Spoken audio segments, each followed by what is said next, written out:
In 2026, the American banking sector is generating record profits. Yet 58% of small businesses are denied the credit they seek. The system thrives while actively locking out those who rely on it most. The institutional health of the banks is undeniable.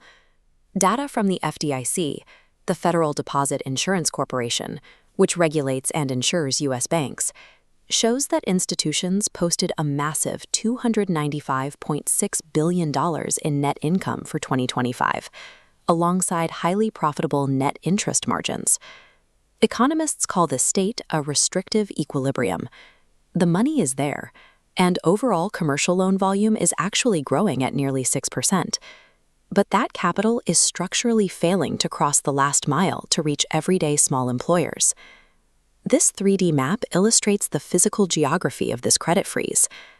Across the entire United States, the baseline national denial rate for small business loans, lines of credit, and cash advances has settled at 21%. Top-line macroeconomic stability does not guarantee capital access. Whether a business gets funded today depends less on its simple viability and heavily on its regional geography and the strict automated risk thresholds set by traditional banks. Zooming in on the Northeast Corridor, we see severe friction. New York leads the nation with a 29% denial rate. This state is packed with high-risk service-based industries like restaurants and retail, facing extreme overhead costs and tight margins that scare off traditional underwriters. Moving down to the Sunbelt, the problem shifts. Texas and Florida are showing denial rates of 28 and 27%. Here, an explosive volume of new business applications, what economists call entrepreneurial churn, is simply overwhelming the risk assessment models of local banks. When we look at exactly why these banks are saying no, one primary structural barrier emerges: the debt overhang.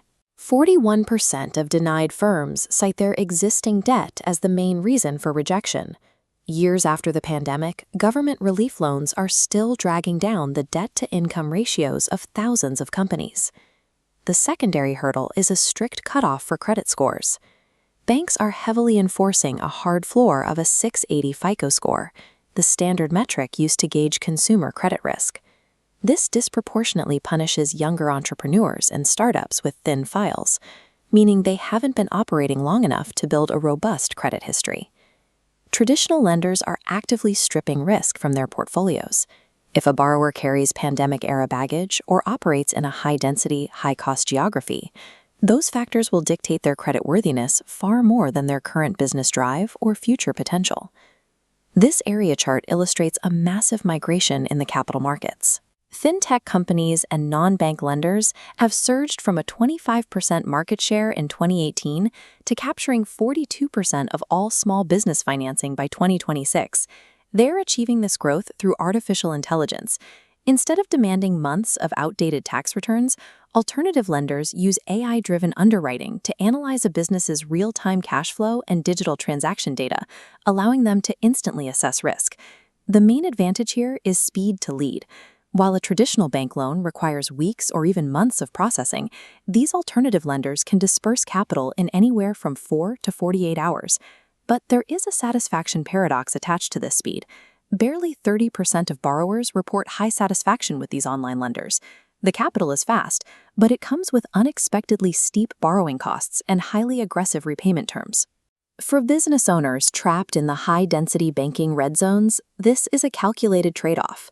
They are actively choosing fintech capital to fund high-velocity growth opportunities, deciding that the sheer speed of acquiring the money is much more valuable than securing a traditional low-interest rate. Meanwhile, the federal government has stepped in to act as the ultimate counterweight. The SBA, the Small Business Administration, a federal agency designed to support entrepreneurs, has achieved a record $45 billion in loan volume by adapting to fill the exact gaps traditional banks abandoned. This distribution graph reveals a distinct shift in their strategy towards small-dollar loans. Over 80% of the SBA's commercial loans are now under $500,000, indicating they are stepping in to provide basic working capital rather than funding massive corporate expansions. They've also weaponized their lending to support industrial policy through the Made in America Manufacturing Initiative. By eliminating lender fees and doubling loan limits up to $10 million, the agency is actively incentivizing industrial growth. These policies provide a critical financial safe haven for domestic supply chain builders, ensuring heavy industry and manufacturing firms have a reliable pipeline of capital. The government has deliberately positioned itself as a cheaper, safer harbor for very specific industrial sectors and small-dollar borrowers. It serves as the slow, steady alternative to the incredibly fast but expensive fintech sector. The era of automatically qualifying for a cheap neighborhood bank loan is effectively over for the average small employer, particularly those operating in states with high operating costs or massive entrepreneurial churn. Looking at this decision matrix, the modern borrower faces a forced, bifurcated choice. You either pay a steep premium for the lightning speed of an AI-driven fintech loan, or you wait through the heavy bureaucracy required to get the favorable terms of an SBA guarantee. Getting denied by a traditional commercial bank is no longer an automatic death sentence for a business. It is simply a standard redirection into this new two-sided capital market. To survive and secure funding in this environment, businesses have to aggressively manage their digital footprints. Maintaining clean, real-time cash flow data is now just as critical as a good credit score when dealing with automated risk models. Capital is abundant in 2026, but accessing it requires entrepreneurs to expertly navigate a landscape where high-speed technology and targeted government policy have permanently replaced the local loan officer.